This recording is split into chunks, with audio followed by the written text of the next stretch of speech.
تک پیار ہے بابا فرید صاحب سے، بڑا میرا درد ان کے ساتھ، اور میں جتنا اس صوفی کو پڑھتا ہوں کم ہی لوگوں کو میں نے پڑھا ہے۔ حضرت بابا فرید کے پیر اور خواجہ معین الدین صاحب کے خلیفہ، کیا نام ہے؟ خواجہ قطب الدین۔ مکتب میں پڑھنے گئے نا، پہلے دن 4 سال کی عمر تھی، تو قاری صاحب نے الف با تا سا پڑھایا تو انہوں نے 15 سپارے قرآن پاک کے سنا دیے۔ تو کہنے لگے بیٹا تجھے کیسے آئے؟ کہنے لگے میری اماں 15 سپاروں کی حافظ ہے، وہ سارا دن قرآن پڑھتی رہتی تھی، مجھے سن سن کے یاد ہو گیا ہے۔ یہ بالا نگالاں یاد ہو سکدیاں نے تے قرآن پاک بھی یاد، اللہ خیر کرے۔ شرط یہ ہے کہ ہم گھر میں قرآن پڑھیں، بچوں کو سن سن کے بھی یاد ہو ہی جاتا ہے۔ خواجہ قطب الدین اتنا عروج پایا اس شیخ کامل نے کہ وقت کا بادشاہ بھی مرید ہو گیا۔ سلطان شمس الدین التمش مرید تھا، دلی کا بادشاہ بھی مرید تھا، اجمیر کا بادشاہ خواجہ معین الدین صاحب کا مرید نہیں ہوا،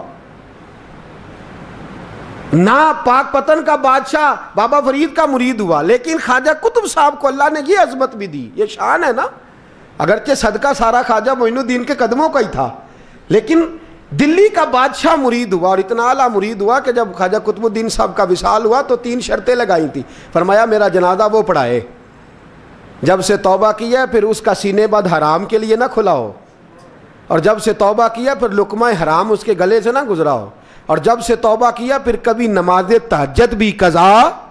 بڑے بڑے صوفی میری طرح کے گردن جھکا کے کھڑے ہو گئے۔ 7ویں صف سے دلی کا بادشاہ نکل آیا، کہنے لگا پیرا ساری زندگی میں نے پردہ داری سے عبادت کی تھی، تو جاتی دفعہ مجھے بے نقاب کر گیا ہے۔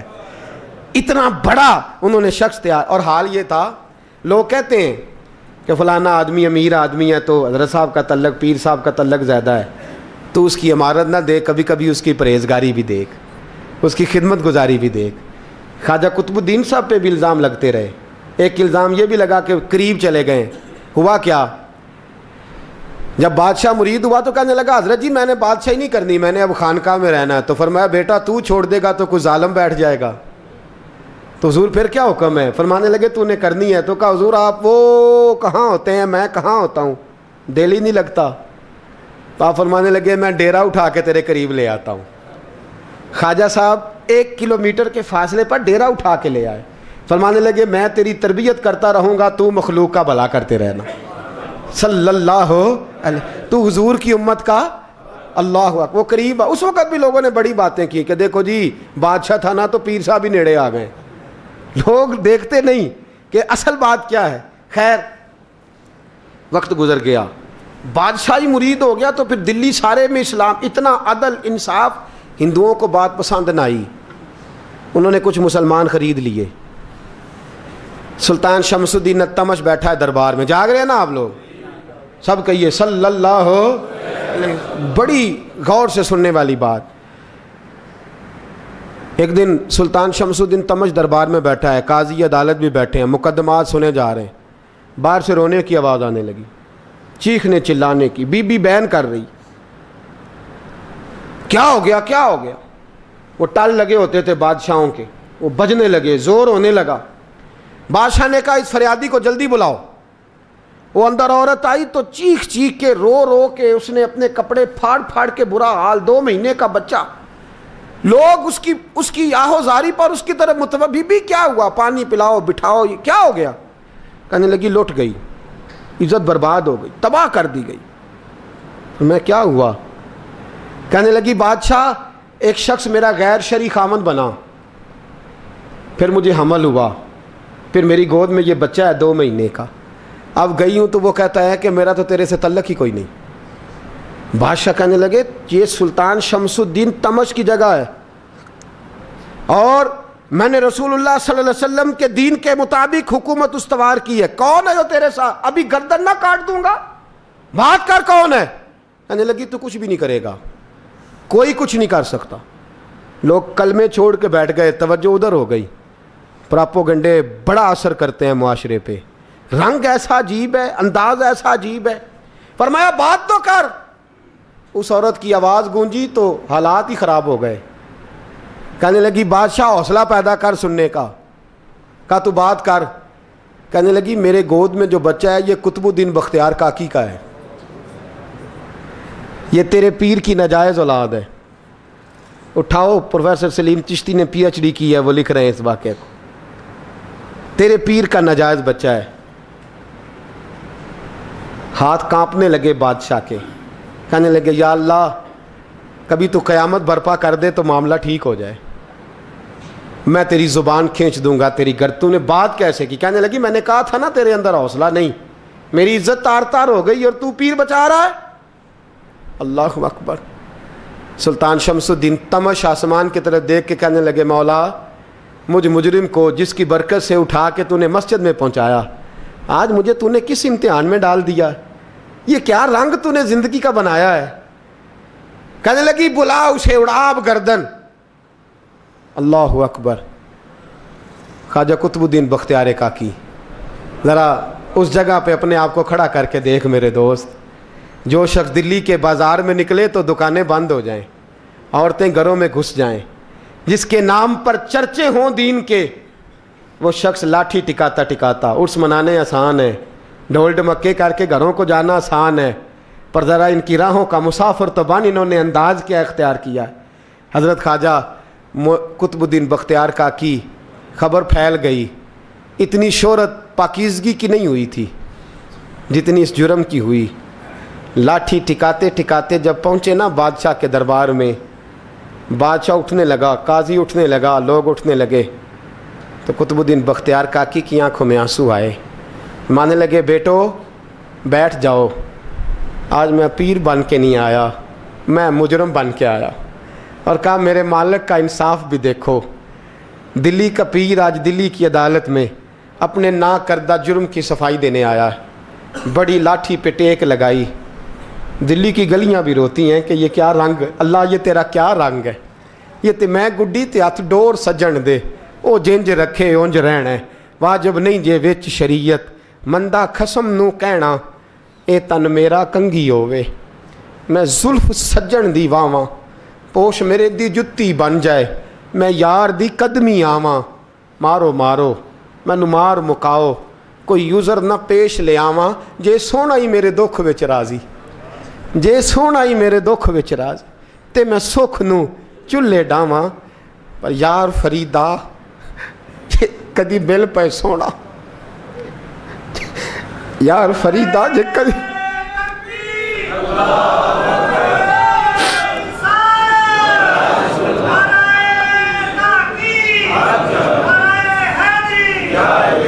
یہ کدی مل پہ سونا، بس انہوں رو رو حال سناواں، ٹیک لگائی ہے، کہنے لگی بی بی بول دے گواہی، کہنے لگی بی بی رب جانتا ہے، رب کا رسول جانتا ہے، پر میں تجھے نہیں جانتا، تو کون ہے؟ کہنے لگی اچھا وہ لوگوں کو بھیج کے تہجد کے بہانے پچھلے دروازے مجھے اندر بلانا، رب تیرا بھول جانا؟ پھر رونے لگی، پھر مکر کرنے لگی۔ مجھے بتائیے ایسا کوئی مقدمہ ہو تو لوگ کیا کہتے ہیں؟ یکدم حالات بدلتے ہیں کہ نہیں بدلتے؟ دلی کا ماحول ہی بدل گیا، سارا رنگ ہی بدل گیا۔ وہ عورت تو ہندو تھی، اس نے تو جھوٹ موٹ کے کلمے بھی پڑھ رکھے ہیں۔ اللہ اکبر۔ خواجہ صاحب پوچھتے ہیں گواہ ہے کوئی تیرے پاس؟ تو 4 کلمہ پڑھنے والے کھڑے ہو گئے۔ اللہ کرے کلمہ پڑھنے والے بکا نہ کریں، آمین تو کہیں۔ وہ کھڑے ہو کے کہنے لگے ہاں ہم نے آتے بھی دیکھا ہے، جاتے بھی دیکھا ہے۔ خواجہ قطب الدین صاحب نے نظر عثمان کی طرف اٹھائی، کہنے لگے اچھا جو تیری مرضی، میں گڈی تے ہاتھ ڈور سجن دے، وہ جنج رکھے اونج رہنا ہے، واجب نہیں وچ شریعت، مندہ خسم نو کہنا۔ کہنے لگے سلطان یار ایک رات کی مہلت نہیں دے دیتا؟ میں سویرے سلطان بھی رو پڑا کہ پیر صاحب میں نوکر اور میں مولتے، اچھا حضور جیسے مرضی۔ باہر نکلے، خادم کہنے لگا حضور سواری پہ بیٹھ جائیں، وہ مانے لگے نہیں یار آج پیدل جانا ہے، اس دلی کے چونکوں نے مجھے بڑی سلامیاں دی ہے، ذرا میں دیکھوں تو صحیح دلی کے بازار میری رسوائی پہ کیا کہتے ہیں، مجھے ذرا یہ پتھر بھی کھانے دے، ان کا ذائقہ بھی۔ پیدل گئے، دنیا سو گئی تو دلی کے بادشاہ نے اجمیر کی طرف منہ کیا۔ خواجہ معین الدین حیات تھے، بے خبر ہو جو غلاموں سے وہ آقا کیا ہے۔ بے خبر ہو جو غلاموں سے وہ منہ کیا. کہنے لگے معین الدین میں کوئی لوارث تو نہیں نا, میں کوئی لوارث ہوں کہ یہاں جو میرے ساتھ مرضی ہو جائے؟ تیری مجبوریاں درست, مگر تیرا وعدہ تھا ساتھ دینے کا, وقت آیا ہے. میں کوئی لوارث نہیں کہ اب تو اجمیر میں بیٹھا رہے اور میں دکھ سارا اکیلے برداشت کروں. بڑھاپے کا مجھے بھی پتہ ہے, کمزوری کا مجھے بھی پتہ ہے, ذوف کا مجھے بھی پتہ ہے, پر تتی تھوڑے تھکڑے خاندڑیاں, میں بھی تو تیرے نام تو مفت بھی خاندڑیاں. مجھے بھی تو پتہ ہے نا, منم غلام علی حیدریم قادریم تمز احمد رضا خامی زنم. میں نے بھی تو اپنا نام نہیں نا جپا, تیرا ہی جپا ہے ساری زندگی. یہ لفظ کہے, کہتے میں رویا. آنکھ لگی تو حضرت خواجہ معین الدین صاحب خواب میں ملے. کہنے لگے قطب الدین میرا انتظار کرنا, میں پہنچ رہا ہوں. میرا انتظار کرنا, میرا انتظار. کیا کہا میاں صاحب نے؟ کہتے ہیں مالی دا کم پانی دینا, پھل کچے ہون یا پکے, اے پیر مرید دے سر تے ہی رہندا ہے, جھوٹے ہون یا سچے. میں آیا, فکر نہ کرنا. حضرت سویرے اٹھے, پھر گئے عدالت. پھر کہا نام بھائی پروٹوکول, مجرموں کا پروٹوکول نہیں ہوتا, میں اکیلا جاؤں گا. جس کے آگے پیچھے نعرے ہوتے تنے تنہا. 2-4 منٹ زیادہ لے لوں آج آپ حضرات. کہتے میں پہنچا عدالت, اور جا کے جب کہا نا کہ ہاں جی حضور بتائیے, گواہ بھی خلاف ہے, مقدم بولیں, تو کہنے لگے مجھے میرے شیخ نے حکم دیا ہے کہ میرا انتظار کرنا. پھر وہ جو باتیں کرنے والے تھے کہنے لگے جی کون گیا تھا اجمیر, کون آیا ہے وہاں سے, ہمیں روحانی باتیں نہ بتائی جائیں. یہاں سے تو ایک دن میں پہنچا نہیں جا سکتا, ٹرین بھی 36 گھنٹے لیتی ہے دلی سے جانے میں. تو کہا یہ کیسے ہو سکتا ہے, کوئی رات کو رات آپ کو خبر ہو گئی, آپ کیس کو لمبا نہ کریں. بادشاہ مرید ہے, لگتا ہے کہ یہ راتوں رات بھگا دے گا پیر کو. اتنی باتیں خواجہ صاحب نے سنی. جب بے گناہ آدمی کو یہ باتیں سننی پڑتی ہیں پھر دل بڑا ٹوٹتا ہے, پھر بڑی تکلیف ہوتی ہے. حضرت کہنے لگے یارو تمہاری مرضی. شمس الدین تمش کی آواز گونجی, فرمایا جیسے انہوں نے کہا ویسے کیا جائے گا. 3 دن کے لیے عدالت برخاست کر دی جاتی ہے. چیم گوئیاں ہونے لگی, پھبتیاں کسی جانے لگی. تیسرے دن شام کا وعدہ تھا, چوتھے دن عدالت جانا تھا. قطب الدین بختیار کاکی کے پاس لوگ آ کے افسوس کرتے تو آپ بولتے نہیں. یہاں تو لوگ صفائیاں دیتے ہیں, بولتے نہیں. فرماتے یار میں گڈی تے ہاتھ ڈور سجن دے, وہ جینج رکھے, میں اونج ہی رہنا ہے, جیسے اس کی مرضی ویسے. جیڑیاں گڈیاں آپ پہ اڈیاں ہو نہ چڑھن اونچائیاں, وہی گڈیاں اونچیاں اڈیاں جڑیاں سائیاں آپ چڑھائیاں. فرمایا ٹھیک ہے, جیسے وہ رکھے میں راضی ہوں. اللہ اکبر. تیسرے دن کی مغرب کا وعدہ تھا. جب مغرب کا سورج ڈوب گیا نا, بڑے قافلے اجمیر سے آئے پر معین الدین نہ آیا. وعدہ کیا تھا یار نے, آؤں گا دن ڈھلے. وہ خواجہ غلام فرید صاحب رحمۃ اللہ تعالیٰ علیہ فرمایا کرتے تھے نا, کوا کھانے لگا آنکھیں تو کہنے لگے کاغا اے تن سارا ہی کھائیو, میرا چن چن کھائیو ماس, میرے 2 نین نہ کھائیو, مینو پیا ملن دی آس. نے کہا سارا کھا جا, آنکھیں چھوڑ دے. اس نے کہا تھا میں آؤں گا, انتظار لمبا ہو گیا ہے پر میری امید تو نہیں نہ ٹوٹی. مغرب کی اذان ہوئی تو لوگ کہنے لگے لو جی اب بس ہو گئی. خواجہ قطب الدین صاحب نے اللہ اکبر کہہ کے مغرب کی جماعت جب میدان میں کھڑی کی تو اپنی بھی چیخ نکل گئی, آئی نہیں. لیکن جب نماز کا سلام پھیرا تو خواجہ معین الدین صاحب کی 2 رکعتیں ابھی باقی تھیں. خواجہ صاحب پیچھے نماز پڑھ رہے ہیں, سلام پھیرا, اور نماز کے بعد جب اٹھے نا تو خواجہ صاحب کے سینے کے سینہ لگا. تو کہا حضرت جی میں شہزادہ تھا, آپ نے کہا تھا خشک روٹی کھانا تو میں نے خشک کی کھائی ہے, آپ نے کہا تھا فاقے کرنا تو میں نے کیے ہیں, آپ نے کہا وطن واپس نہیں جانا تو میں نہیں گیا.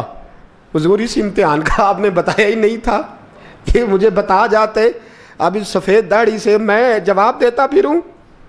خواجہ معین الدین صاحب نے جھٹکا, پیچھے ہٹ, تو زیادہ عزت والا ہے کہ یوسف زیادہ عزت والا تھا, تو زیادہ مقام والا ہے کہ عائشہ زیادہ مقام والی تھی, چپ کر, یہ کوئی صوفیاء کا طریقہ ہے, چپ کر. عرض کی حضور غلطی ہو گئی, میں پہلے نہیں رویا, تو ملا ہے تو رویا ہو, میں پہلے نہیں تڑپا, میں نے شکوا نہیں, تو ملا ہے, اپنا ہی کو ملے تو دکھ یاد آتے ہیں نا. فرمایا چپ کر, جا سلطان سے کہہ دے سویرے نماز کے بعد عدالت لگا دے. سویرے جب عدالت لگی نا تو خواجہ معین الدین صاحب بازو پکڑا خواجہ قطب صاحب کا, نکلے تو دیکھا لائنیں لگی ہیں, مجمع لگا ہے, آنکھوں میں آنسو آ گئے. کہا حضور آپ کیوں روتے ہیں؟ فرمایا میرا دل تھا لوگ میرے کتب کی شان دیکھنے آئے, یہ کتنے بدبخت ہیں, میرے کتب کی رسوائی دیکھنے آئے. کتنے نالائق ہیں, رسوائی دیکھنے اتنے آئے ہیں, شان دیکھنے آتے ہی نہیں. اللہ اکبر. جب میدان لگا خواجہ صاحب پہنچے, عورت کو کہنے لگی اللہ سے ڈر جا, وقت تھوڑا ہے, تو مر جائے گی. کہنے لگی مجھے داستانیں نہ سنائیں. قاضی صاحب سے کہنے لگے قاضی صاحب آپ حقیقت حال سے آگاہ ہیں, خیال کریں. کہنے لگے خواجہ صاحب دلیلیں نہ دیں, گواہ لائیں, وعظ نہ کریں. خواجہ صاحب رحمۃ اللہ علیہ کہنے لگے گواہوں کو بلاؤ. گواہ آئے تو خواجہ معین الدین صاحب نے نظر, تم ہو میرے کتب پر, میرے کتب کے جرم کے گواہ. ان کی زبانیں کانپنے لگیں, ہاتھ کانپنے لگے. میں بولتے کیوں نہیں؟ جب ان کی نظریں جھکی تو بادشاہ کہنے لگا اگر اب تم نے گواہی نہ دی تو تمہیں میں مجرم بنا کے 80 کوڑے ماروں گا. کہنے لگا جی دیکھا ہے, جی دیکھا ہے ہم نے تہجد کے وقت. جب سب گواہیاں پوری ہو گئیں, عورت بھی تڑپ رہی ہے, رو رہی ہے, 2 مہینے کا بچہ گود میں ہے. اب بولیے بولیے. علماء ظواہر بھی کھڑے ہیں, حسد کرنے والے جلنے والے بھی کھڑے ہیں, ہندو تو ویسے ہی تالیاں بجا رہے ہیں. اجمیر کا بوڑھا, اور یہ آخری پھیرا تھا خواجہ معین الدین کا دلی میں. اس کے بعد ظاہراً دوبارہ نہیں آئے. اٹھے لاٹھی ٹکاتے ٹکاتے اور میدان کے اندر جا کے نا, بڑے میدان میں مجمع تھا, سر سجدے میں رکھا. کہنے لگے یا اللہ میں ہندوستان مرضی سے نہیں آیا, تیرے رسول کا بھیجا آیا ہوں. پھر اٹھے اور کہنے لگے مولا تیرے نبی کا فرمان ہے کہ میری امت کے علماء بنی اسرائیل کے نبیوں کی طرح ہوں گے. اگر یوسف کے لیے بچہ بول سکتا ہے تو میرے کتب کے لیے بھی بولنا چاہیے. اگر یوسف علیہ السلام کے لیے بول سکتا ہے تو میرا قطب الدین بھی سچا ہے. اس کے لیے پھر اٹھے, اس بی بی کی طرف بڑھے. لوگ کہنے لگے نہ جانے اب کیا ہوگا. جب اجمیر کے بادشاہ نے, عطائے رسول نے, ہند الولی نے, امام الاولیاء نے کپڑا کھینچا اور کہنے لگے وہ بچے تو جانتا ہے نا تیرا باپ کون ہے, 2 مہینے کا بچہ. جب نانا بولا تو بی بی کہنے لگی اب کیا کر رہے ہو, بچے بھی کبھی بولے ہیں؟ میں بی بی چپ کر, ان اللہ علی کل شیء قدیر, میں کمزور رب کا ماننے والا نہیں, قدرتوں والے رب کا ماننے والا ہوں. وہ چاہے تو بچے بھی بولتے ہیں. قرآن کہتا ہے حضرت عیسیٰ بولے تھے انی عبداللہ آتانی الکتاب. مریم بھی تو ولی اللہ تھی, وہ نبی تو نہیں تھی. اگر ولی اللہ بنی اسرائیل کا ہو بچہ بول سکتا ہے, تو اگر ولی اللہ محمد عربی کی امت کا ہو تو بچہ پھر بھی بول سکتا ہے. یوں کپڑا ہٹایا, بچہ بول. 2 مہینے کا بچہ ماں کی گود میں اٹھ کے بیٹھ گیا اور بچہ بول کے کہنے لگا السلام علیکم یا ولی اللہ. جب یہ لفظ ادا کیے تو نعرے لگنے لگے, لوگ رونے لگے. بی بی بے ہوش ہو کے گری, فرمانے لگے مجھے سلام نہ کر, میرے کتب کی بات بتا. کہنے لگا قسم ہے اللہ کی عزت کی, وہ سامنے مجمع جو سردار بیٹھا ہے وہ میرا باپ ہے. قطب الدین تو بے گناہ ہے, قطب الدین تو بے گناہ ہے, میرا باپ تو وہ بیٹھا ہے. یہ قاضی بھی سازش میں شریک ہے. کئی مسلمان خریدے گئے, یہ گواہ خریدے گئے. جب گواہی ہو گئی, بچہ یہ لفظ کہہ کے اللہ اکبر کہتا ہوا پھر چپ کر گیا. خواجہ قطب الدین صاحب کا بازو پکڑا, خواجہ معین الدین صاحب نے مجمع سے باہر نکلے. لوگ کہنے لگے حضور آپ کچھ بولتے نہیں. فرمانے لگے جس نے بولنا تھا وہ بول چکا ہے, جس نے بولنا تھا وہ جو جادو, وہ جو سر چڑھ کے بولے. فرمایا تم نے افواہوں پہ نظر رکھی اور میں نے اللہ کی قدرت پہ نظر رکھی. تم نے اس کے کردار کو جھنجھوڑا اور میں نے اس کے کردار کو تعمیر کیا. حضرت سلطان شمس الدین تمش بھی پیچھے دوڑے. کہا حضور کہاں لے جا رہے ہو؟ فرمایا کتب میرا آیا, میں جمائر ساتھ لے کے جا رہا ہوں. اب میں نے اپنا بچہ تمہارے سپرد, اب میرے پاس رہے گا. تم نے ستایا میری اولاد کو, اب یہ میرے پاس رہے گا, میں نے نہیں تمہیں دینا. لوگ راہیں بچھا کے, نظریں بچھا کے بیٹھ گئے, پاؤں میں گر گئے. کہنے لگے حضور ہمارے لیے نہیں, رسول اللہ کے دین کے لیے, ہمارے لیے نہیں, تعمیر شریعت کے لیے, ادائے سنت کے لیے چھوڑ جائیے. خواجہ صاحب کہنے لگے قطب الدین جا, تجھے چھوڑ کے جاتا ہوں, اب قیامت تک کوئی تیری رسوائی کی جرت نہیں کر سکے گا. عزیز یاد رکھ, نہ افواہوں پہ لگا کریں, نہ کسی برادری، کسی قوم، کسی شخص کے بارے میں ایسی باتیں. یہاں تو لوگ گڑ گڑ کے چیزیں لاتے ہیں، گڑ گڑ کے چیزیں لاتے ہیں، اور جن کی ہیں ان کے پاس بڑے دلائل ہیں.